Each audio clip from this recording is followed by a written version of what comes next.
आज आइए हम जो लोग परमेश्वर को खोजते हैं इस उपदेश शीर्षक के साथ परमेश्वर के वचन का अध्ययन करें। विश्वास के मार्ग पर चलते हुए हमें कई कठिनाइयों का सामना करना पड़ता है। कठिन परिस्थितियों में कुछ लोग अपना रास्ता खुद से खोजने की कोशिश करते हैं। दूसरी ओर कुछ लोग पहले परमेश्वर को खोजते हैं। परमेश्वर के वचनों के द्वारा आज आइए हम अपने विश्वास के पूर्वजों के इतिहास को देखें, जिन्होंने हमेशा कठिन परिस्थिति में परमेश्वर को खोजा और विजयी हुए। उसी तरह जब हम कठिनाइयों का सामना करते हैं तो हमें न केवल समाधान खोजना चाहिए बल्कि पहले परमेश्वर को खोजना चाहिए। बाइबल के द्वारा आइए हम जानें कि जब हम परमेश्वर को खोजते हैं तो हमारे पास बुद्धि, समाधान और उनकी सहायता होगी। यदि हम परमेश्वर की शक्ति पर विश्वास करते हैं तो जब भी कोई कठिनाई होगी हम परमेश्वर को खोजेंगे। हालांकि अधिकांश लोग यह सोचकर मानव शक्ति में अधिक विश्वास करते हैं, मुझे पता है कि किससे मदद लेनी है, या यह व्यक्ति शक्तिशाली है।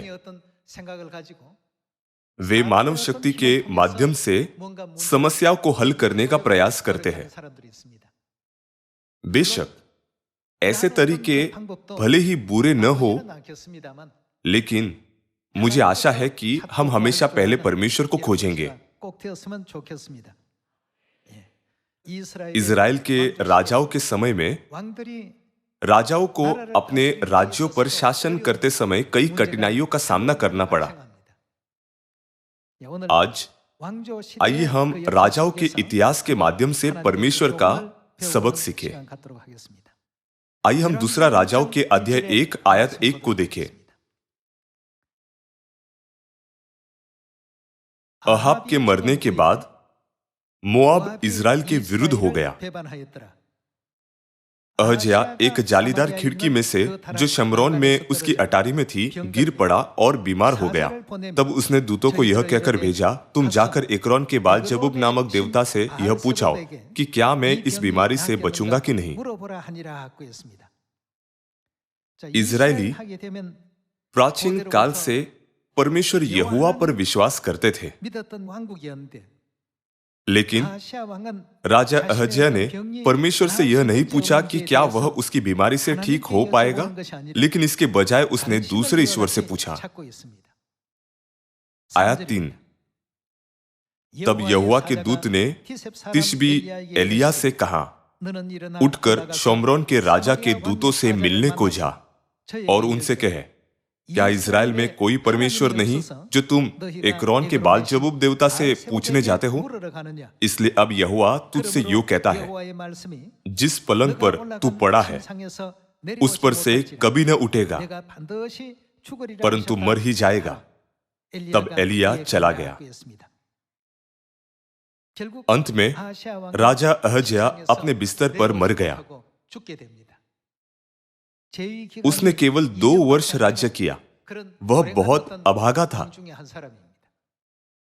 राजा अहज्या ने परमेश्वर की खोज नहीं की जिन पर इजरायली विश्वास करते थे। उसने मूर्खतापूर्ण मार्ग चुना और दूसरे ईश्वर से पूछा कि क्या वह ठीक हो पाएगा। इजराइल 2 राज्यों में विभाजित था, उत्तरी इजराइल और दक्षिणी यहूदा। वे मूल रूप से एक ही राज्य थे, है ना? लेकिन राजा सुलेमान की मृत्यु के बाद यह 2 राज्यों में विभाजित हो गया। दक्षिण में यहूदा और उत्तर में इजराइल। राज्य के विभाजन के बाद उत्तरी इजराइल में राजाओं ने परमेश्वर पर ठीक से विश्वास नहीं किया, लेकिन दक्षिण यहूदा के लगभग 40% राजा सही मार्ग पर चले। राजाओं के इतिहास में आइए हम राजा यहोशापात को देखें। राजा यहोशापात ने दक्षिणी यहूदा पर 25 वर्ष तक राज्य किया। 통치했던 사람인데요. उसने परमेश्वर के पक्ष में मेहनत से काम किया। 열심히 또 일을 했던 사람이라고 볼 수 있겠습니다. दूसरा इतिहास अध्याय 20 आयत 1। इसके बाद मोआबियों और अम्मोनियों ने और उनके साथ कई मुनियों ने युद्ध करने के लिए यहोशापात पर चढ़ाई की। चूंकि मोआबी और अम्मोनी इजराइल की सीमा के पास रहते थे, इसलिए वे हमेशा एक खतरा थे। यहूदा पर आक्रमण करने के लिए उन्होंने एक गठबंध बनाया। आयत 2। तब लोगों ने आकर यहोशापात को बता दिया, ताल के पार से अदोम देश की ओर से एक बड़ी भीड़ तुझ पर चढ़ाई कर रही है, और देख वह हसासोन-तमार तक जो एन गदी भी कहलाता है पहुंच गई है। तब यहोशापात डर गया और यहोवा की खोज में लग गया और पूरे यहूदा में उपवास का प्रचार करवाया। अतः यहूदी यहोवा से सहायता मांगने के लिए इकट्ठा हुए, वरना वे यहूदा के सब नगरों से यहोवा से भेंट करने को आए।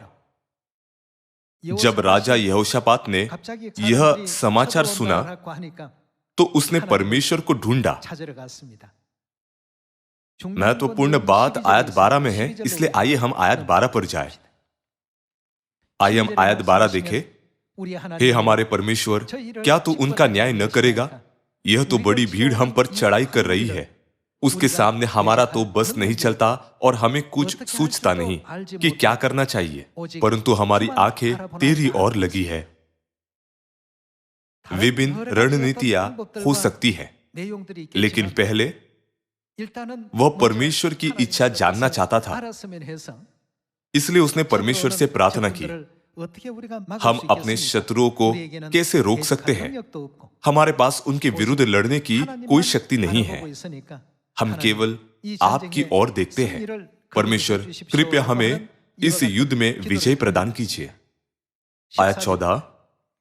तब आसाप के वंश में से यजीएल नामक एक लेवीय, जो जकराया का पुत्र और बनाया का पोता और मतन्याह के पुत्र ईएल का परपोता था, उसमें मंडली के बीच यहोवा का आत्मा समाया। तब वह कहने लगा, हे सब यहूदियों, हे यरूशलेम के रहने वालों, हे राजा यहोशापात, तुम सब ध्यान दो। यहोवा तुमसे यूं कहता है, तुम इस बड़ी भीड़ से मत डरो और तुम्हारा मन कच्चा ना हो, क्योंकि युद्ध तुम्हारा नहीं परमेश्वर का है। कल उनका सामना करने को जाना। देखो वे सीस की चढ़ाई पर चढ़े आते हैं और यरूएल नामक जंगल के सामने नाले के सिरे पर तुम्हें मिलेंगे। इस लड़ाई में तुम्हें लड़ना न होगा। हे यहूदा और हे यरूशलेम, ठहरे रहना और खड़े रहकर यहोवा की ओर से अपना बचाव देखना। परमेश्वर ने उन्हें केवल परमेश्वर को देखने के लिए कहा। परमेश्वर ने उनसे कहा, देखो मैं उन लोगों को क्या परिणाम देता हूं जो मुझे खोजते हैं और मुझ पर निर्भर रहते हैं। आइए हम आयत 20 पर जाए। वे सवेरे उठकर तकोआ के जंगल की ओर निकल गए और चलते समय यहोशापात ने खड़े होकर कहा, हे यहूदियों, हे यरूशलेम के निवासियों, मेरी सुनो। अपने परमेश्वर यहोवा पर विश्वास रखो, तब तुम स्थिर रहोगे। उसके नबियों की प्रतीति करो, तब तुम कृतार्थ हो जाओगे। तब उसने प्रजा के साथ सम्मति करके कितनों को ठहराया, जो कि पवित्रता से शोभायमान होकर हथियारबंदों के आगे आगे चलते हुए यहोवा के गीत गाए और यह कहते हुए उसकी स्तुति करे, यहोवा का धन्यवाद करो क्योंकि उसकी करुणा सदा की है। आयत 22। जिस समय वे गाकर स्तुति करने लगे, उसी समय यहोवा ने अम्मोनियों, मोआबियों और सेईर के पहाड़ी देश के लोगों पर जो यहूदा के विरुद्ध आ रहे थे, घातकों को बैठा दिया और वे मारे गए, क्योंकि अम्मोनियों और मोआबियों ने सेईर के पहाड़ी देश के निवासियों को डराने और सत्यानाश करने के लिए उन पर चढ़ाई की। और जब वे सेईर के पहाड़ी देश के निवासियों का अंत कर चुके, तब उन सबों ने एक दूसरे का नाश करने में हाथ लगाया। यहाँ इजराइल के विरुद्ध कौन से राज्य एकजुट हुए? अम्मोनी, मोआबी और सेईर पहाड़ी के निवासी। लेकिन जब परमेश्वर के लोगों ने परमेश्वर का धन्यवाद करो क्योंकि उनकी करुणा सदा की है गाना और स्तुति करना शुरू किया, तो एक चमत्कारी कार्य हुआ। अम्मोनियों और मोआबियों ने सेईर पहाड़ी के निवासियों पर हमला किया। उसके बाद अम्मोनी और मोआबी एक दूसरे के विरुद्ध लड़ने लगे। जब गिदोन के योद्धाओं ने मिघानी सेना पर हमला किया तो मिघानियों ने एक दूसरे को अपनी तलवारों से मारा। यहां भी ऐसा ही हुआ। इसलिए राजा यहोशापात के इतिहास के माध्यम से हम पुष्टि कर सकते हैं कि हमें हमेशा किसी अन्य देवता पर नहीं बल्कि परमेश्वर पर निर्भर रहना चाहिए। इसलिए सुसमाचार का प्रचार करते हुए या विश्वास के मार्ग पर चलते हुए जब हम समस्याओं का सामना करते हैं तो हमें पहले परमेश्वर को खोजना चाहिए। यहां लिखा है कि अतीत में जो हुआ वह हमें सिखाने के लिए दर्ज किया गया था। परमेश्वर के पास हमेशा सभी उत्तर होते हैं। इसलिए जब हम पहले उन्हें ढूंढते हैं तो हमें राजा यहोशापात के समान अनुग्रहपूर्ण परिणाम प्राप्त होंगे। हम बाइबल के द्वारा इसकी पुष्टि कर सकते हैं। कई राजा थे, लेकिन आइए हम राजा हिजकिय्याह को देखें। आइए हम दूसरा राजाओं के अध्याय 19 आयत 20 पर जाए। तब आमोस के पुत्र यशायाह ने हिजकिय्याह के पास यह कहला भेजा, इज़राइल का परमेश्वर यहोवा यूं कहता है, जो प्रार्थना तूने अश्शूर के राजा सनहेरीब के विषय मुझसे की उसे मैंने सुना है। जब राजा हिजकिय्याह ने एक कठिन समस्या का सामना किया तो उसने पूछा, परमेश्वर यह मुद्दा उठा है, मुझे क्या करना चाहिए? एक राजा के रूप में हिजकिय्याह के पास अपनी सेना का उपयोग करने की बुद्धि थी और वह समस्याओं से निपटने के विभिन्न तरीकों को जानता था, लेकिन उसने उसका उपयोग नहीं किया। उसने पहले परमेश्वर को खोजा। आइए हम आयत 21 में राजाओं की बुद्धि को खोजना जारी रखें। उसके विषय में यहोवा ने यह वचन कहा है, सिय्योन की कुमारी कन्या तुझे तुच्छ जानती और तुझे ठट्टों में उड़ाती है। यरूशलेम की पुत्री तुझ पर सिर हिलाती है। तूने जो नाम धराई और निंदा की है वह किसकी की है? और तूने जो बड़ा बोल बोला और घमंड किया है वह किसके विरुद्ध किया है? इज़राइल के पवित्र के विरुद्ध तूने किया है। अश्शूर के राजा सनहेरीब ने परमेश्वर और राजा हिजकिय्याह का अपमान करने के लिए यहूदा में दूत भेजे। इस वजह से राजा हिजकिय्याह व्यथित था। आयत 23, अपने कर्मचारियों के द्वारा तूने प्रभु की निंदा करके कहा है कि बहुत से रथ लेकर मैं पर्वतों की चोटियों पर वरन लबानोन के बीच तक चढ़ आया हूं। मैं उसके ऊंचे ऊंचे देवदारों और अच्छे अच्छे सनोवरों को काट डालूंगा और उसके दूर दूर के ऊंचे स्थानों में और उसके वन की फलदायी बारियों में प्रवेश करूंगा। मैंने तो खुदवा कर प्रदेश का पानी पिया और मिस्र के नहरों में पांव धरते ही उन्हें सूखा डालूंगा। क्या तूने नहीं सुना कि प्राचीन काल से मैंने यही ठाना और पूर्व काल से इसकी तैयारी की थी? इसलिए अब मैंने यह पूरा भी किया है कि तू गढ़वाले नगरों को खंडर ही खंडर कर दे। जब सनहेरीब यहूदा पर आक्रमण कर रहा था तब राजा हिजकिय्याह ने परमेश्वर को खोजा, क्योंकि उसने महसूस किया कि वह इन सभी समस्याओं का अपने आप हल नहीं कर सकता है। यह वह दृश्य है जहां परमेश्वर ने राजा हिजकिय्याह को सांत्वना दी। आयत 30 में यह लिखा है, और यहूदा के घराने के बीच हुए लोग फिर जड़ पकड़ेंगे और फैलेंगे भी, क्योंकि यरूशलेम से बचे हुए और सिय्योन पर्वत से भागे हुए लोग निकलेंगे। सेनाओं का यहोवा अपनी जलन के कारण यह काम करेगा।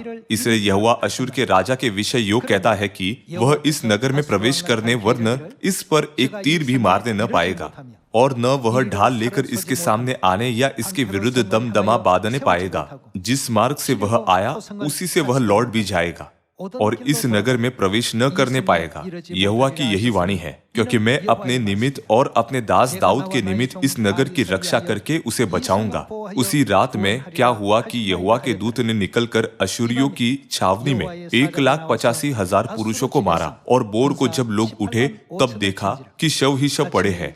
तब अश्शूर का राजा सनहेरीब चल दिया और लौटकर निनवे में रहने लगा। वहां वह अपने देवता निस्रोक के मंदिर में दंडवत कर रहा था कि अदीमेलेक और सेरेसेर ने उसको तलवार से मारा और अरारत देश में भाग गए।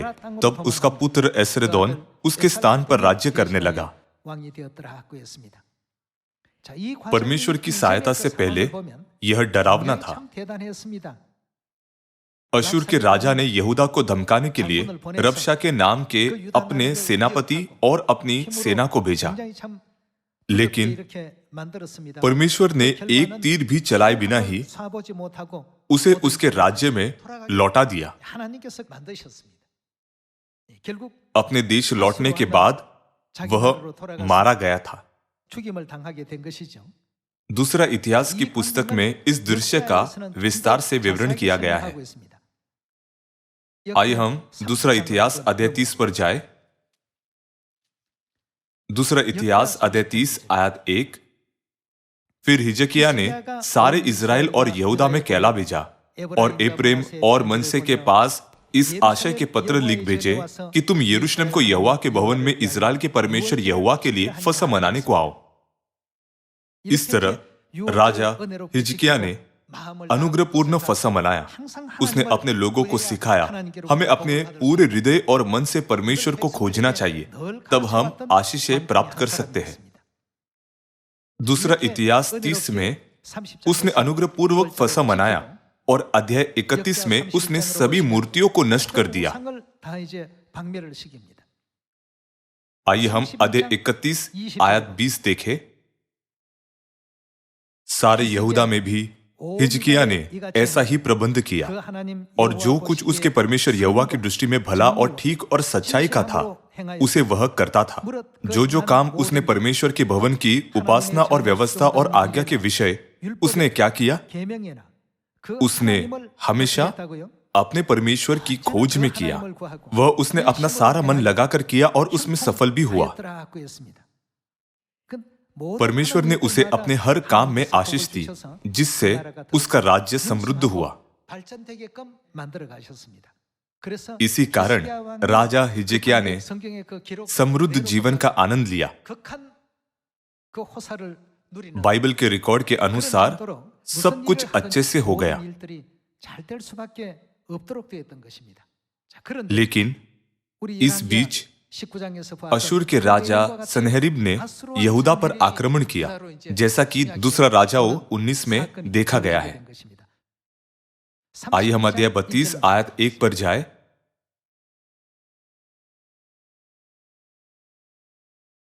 इन बातों और ऐसे प्रबंध के बाद अशूर के राजा सनहेरीब ने आकर यहूदा में प्रवेश कर और गढ़वाले नगरों के विरुद्ध डेरे डालकर उनको अपने लाभ के लिए लेना चाहा।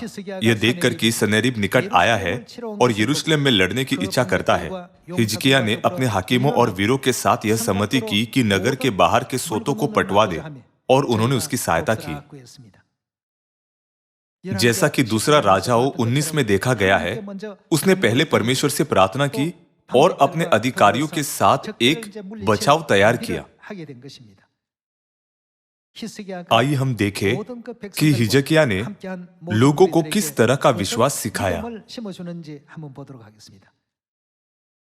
आयत 7, हियाव बांधो और दृढ़ हो, तुम न तो अशूर के राजा से डरो और न उसके संग की सारी भीड़ से, और न तुम्हारा मन कच्चा हो, क्योंकि जो हमारे साथ है वह उसके संगियों से बड़ा है, अर्थात उसका यानी अशूर का राजा और उसकी सेना का सहारा तो मनुष्य ही है, अर्थात केवल उनकी भौतिक बुझाई ही उनके पास थी, परंतु हमारे साथ हमारी सहायता और हमारी ओर से युद्ध करने को हमारा परमेश्वर यहोवा है।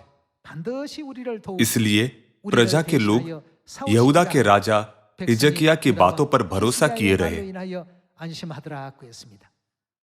आइए हम आयत 9 के साथ जारी रखें। इसके बाद अशूर का राजा सनहेरीब, जो सारी सेना समेत लाकीश के सामने पड़ा था, उसने अपने कर्मचारियों को यरूशलेम में यहूदा के राजा हिजकिय्याह और उन सब यहूदियों से जो यरूशलेम में थे यो कहने के लिए भेजा। अशूर का राजा सनहेरीब कहता है कि तुम्हें किसका भरोसा है जिससे कि तुम घिरे हुए यरूशलेम में बैठे हो? क्या हिजकिय्याह तुमसे यह कहकर कि हमारा परमेश्वर यहोवा हमको अशूर के राजा के पंजे से बचाएगा, तुम्हें नहीं भरमाता है कि तुमको भूखों प्यासों मारे? रबशाके ने सनहेरीब से एक आदेश प्राप्त किया और लोगों के विश्वास को दुष्ट शब्दों से हिला दिया। 자, 이렇게 하니까 परिणाम स्वरूप 모든 이제 백성들이 लोग कांप रहे थे 두렵고 떨리고 और विभिन्न कठिनाइयों का 여러 가지 सामना कर 어려움을 रहे थे। 겪고 있는 그런 장면입니다. 자, आइए 그런데 हम 우리 하나님께서 आयत 20 में 어떻게 परमेश्वर के 대처해 주시는지 समाधान को 20 देखें। 절로 넘어가 보겠습니다. तब इन घटनाओं के कारण राजा हिजकिय्या और आमोस के पुत्र यशाया नबी दोनों ने प्रार्थना की और स्वर्ग की ओर दुहाई दी। तब यहोवा ने एक दूत भेज दिया जिसने अशूर के राजा की छावनी में सब शूरवीरों, प्रधानों और सेनापतियों को नष्ट किया। अतः वह अपने देश में कैसे गया? वह लज्जित होकर अपने देश को लौट गया। अशूर के राजा ने अपनी शक्ति के बारे में डिंग मारी, यहूदा को धमकी दी और अपने सेनापति को परमेश्वर और राजा हिजकिय्या की निंदा करने के लिए भेजा। हालांकि परमेश्वर ने एक ही रात में सभी 1,85,000 सैनिकों को नष्ट कर दिया। अशूर का राजा लज्जित होकर लौट गया। यह अभिव्यक्ति दूसरा राजाओं 19 में नहीं है। लिखा है वह लज्जित होकर लौट गया। वह बहुत शर्मिंदा था, अतः वह लज्जित होकर अपने देश को लौट गया। जब वह अपने देवता के भवन में था तब उसके नीच पुत्रों ने वही उसे तलवार से मार डाला। यहोवा ने हिजकिय्या और यरूशलेम के निवासियों को अशूर के राजा सनहेरीब से और उसके सब शत्रुओं के हाथ से बचाया और चारों ओर उनकी क्या की? अगुवाई की। परमेश्वर ने हमेशा उनकी देखभाल की। राजा हिजकिय्या इसी में निपुण था। उसने सत्य को सही तरह से महसूस किया था। जब भी कोई समस्या होती वह हमेशा परमेश्वर से प्रार्थना करता था। उसने पहले परमेश्वर से पूछा और फिर अधिकारियों से चर्चा की। उस समय अशूर सबसे शक्तिशाली राज्य था। यद्यपि उसके पास 1,85,000 सैनिक थे, फिर भी परमेश्वर ने स्वर्गदूत को भेजा और उन सभी को एक ही रात में नष्ट कर दिया। जब हम कठिन परिस्थितियों का सामना करते हैं और सोचते हैं सभी चीजें हमारे नियंत्रण से बाहर है और हमारी अपनी बुद्धि से कोई रास्ता नहीं है, तो हमें पहले भौतिक मार्ग को खोजने के बजाय परमेश्वर की खोज करनी चाहिए। हमारे पास हिजकिय्या के समान विश्वास होना चाहिए। आइए हम आयत 22 के साथ जारी रखें। यहोवा ने हिजकिय्या और यरूशलेम के निवासियों को अशूर के राजा सनहेरीब से और उसके सब शत्रुओं के हाथ से बचाया और चारों ओर उनकी अगुवाई की। तब बहुत से लोग यरूशलेम को यहोवा के लिए भेंट और यहूदा के राजा हिजकिय्या के लिए अनमोल वस्तुएं ले आने लगे। और उस समय से वह कैसा था? वह सब जातियों की दृष्टि में महान ठहरा। जो लोग परमेश्वर को खोजते हैं उन्हें सभी जातियों द्वारा हमेशा महान माना जाता है। परमेश्वर ने राजा हिजकिय्या और उसके हर काम में आशीष दी और अपना अनुग्रह उंडेला। इन सब के पीछे क्या था? हिजकिय्या ने फसह मनाया, सभी मूर्तियों को नष्ट किया और इजरायलियों के मनों को परमेश्वर की ओर फिराने की कोशिश की। जब हम उसके प्रयासों के बारे में सोचते हैं जिससे यहूदा को बहुत आशीष मिली, तो हमें क्या करना चाहिए? मुझे आशा है कि हम भी हमेशा परमेश्वर के पक्ष में खड़े होंगे। पहले परमेश्वर को खोजेंगे और फिर इस युग में आगे बढ़ेंगे। यदि लोगों के दो समूह हैं, वे जो पहले परमेश्वर को खोजते हैं और वे जो पहले स्वयं से समाधान खोजते हैं, तो हमें किस समूह में होना चाहिए? हमें पहले परमेश्वर को खोजना चाहिए। परमेश्वर, मुझ में बुद्धि और विश्वास की कमी है, मुझे क्या करना चाहिए? कृपया मेरी मदद कीजिए ताकि मैं दूसरों पर निर्भर न रहूं, लेकिन आपके लोगों में से एक बन जाऊं जो हमेशा आप पर निर्भर रहते हैं। जब हम इस तरह से सोचते हैं तो चीजें बहुत अच्छे से होंगी, समस्याएं आसानी से हल हो जाएंगी। जैसे राजा हिजकिय्या के समय में यहूदा बहुत शक्तिशाली बन गया था। कोई फर्क नहीं पड़ता कि स्थिति कितनी जरूरी है, परमेश्वर हमेशा उन लोगों को जवाब देते हैं जो उन्हें ढूंढते हैं। 언제나 답을 주십니다. आइए हम प्रथम शमूएल अध्याय 17 पर जाएं। 1절의 आइए हम आयत 1 पर एक नजर डालें। अब फलिस्तियों ने युद्ध के लिए अपनी सेनाओं को इकट्ठा किया और यहूदा देश के सोको में एक साथ होकर सोको और अजेका के बीच एपेसदमी में डेरे डाले। शाऊल और इजरायली पुरुषों ने भी इकट्ठे होकर एला नामक तराई में डेरे डाले और युद्ध के लिए फलिस्तियों के विरुद्ध पांति बांधी। फलिस्ती तो एक ओर से पहाड़ पर और इजरायली दूसरी ओर के पहाड़ पर खड़े रहे और दोनों के बीच तराई थी। तब फलिस्तियों की छावनी में से गोलियत नामक एक वीर निकला जो गत नगर का था और उसकी लंबाई 6 हाथ 1 बित्ता थी। उसके सिर पर पीतल का टोप था और वह एक पत्थर का झिलम पहने हुए था जिसका तौल 5000 शेकेल पीतल का था। उसके टांगों पर पीतल के कवच थे और उसके कंधों के बीच बर्छी बांधी थी। सभी लोगों, क्या गोलियत बहुत विशाल नहीं? इस विशाल दानव ने परमेश्वर और उनकी सेना के विरुद्ध अपमानजनक बातें की, फिर भी कोई भी आगे नहीं बढ़ा। ऐसा इसलिए था क्योंकि कोई भी उसके विरुद्ध लड़ नहीं सकता था। गोलियत के सामने सभी लोग कांपते थे।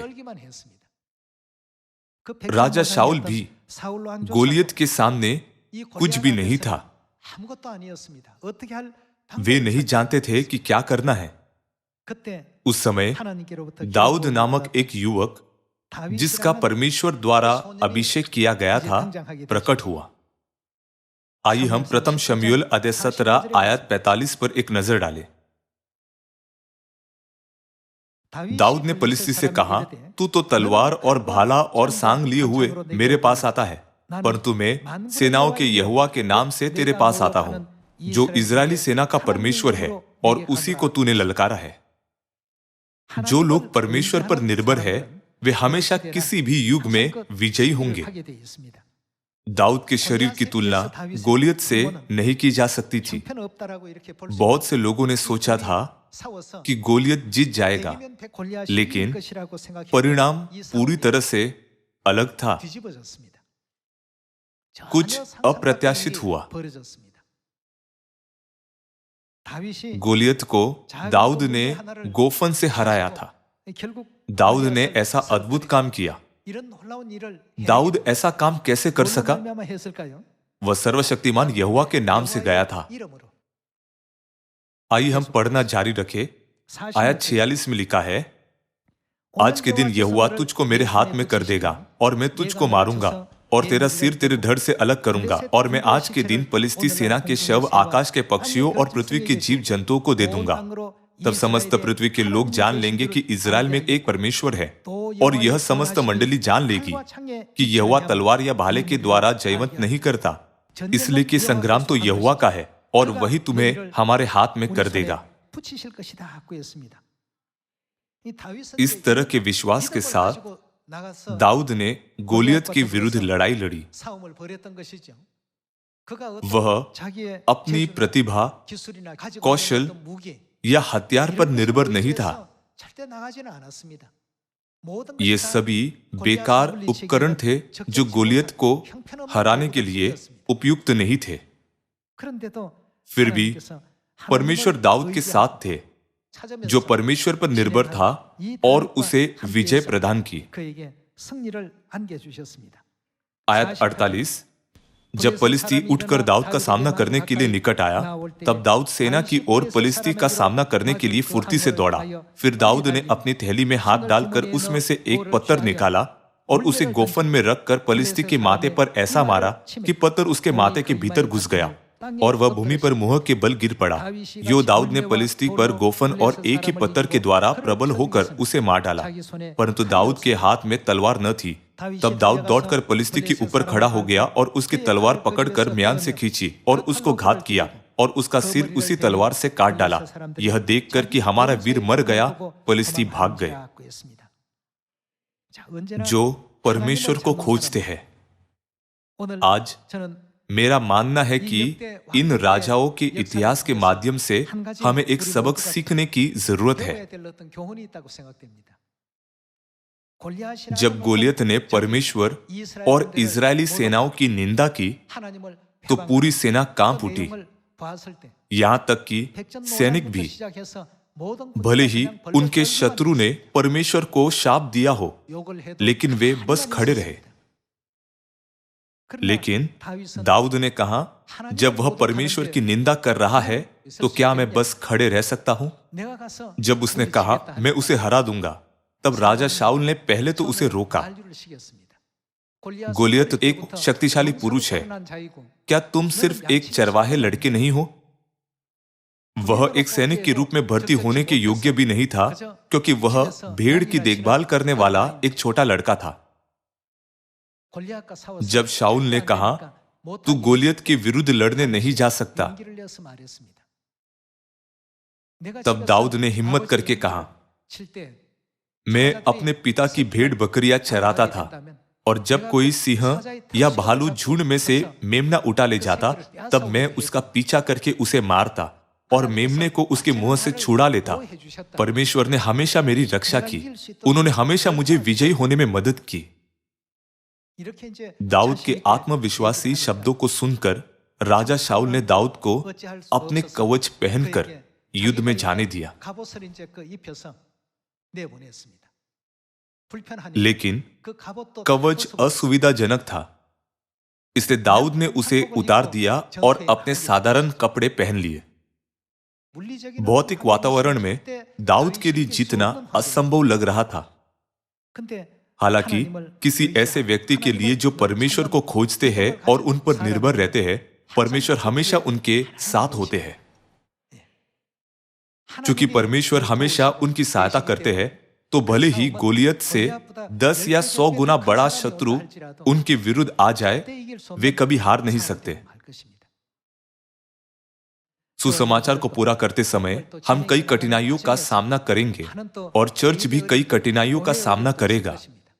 हमें केवल स्वयं से समाधान खोजने के बारे में सोचते हुए हार नहीं माननी चाहिए। इसके बजाय हमें किसकी खोज करनी चाहिए?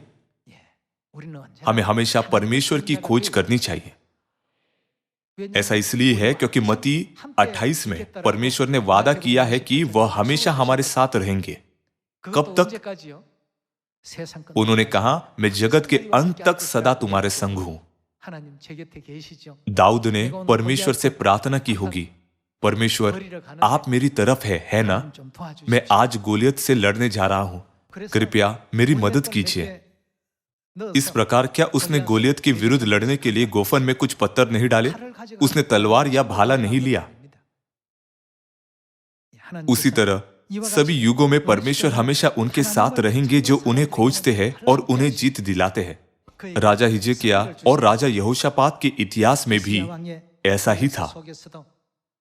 परमेश्वर ने राजा यहोशापात, राजा हिजकिय्याह और दाऊद को गोलियत के विरुद्ध लड़ाई में जीत दिलाई।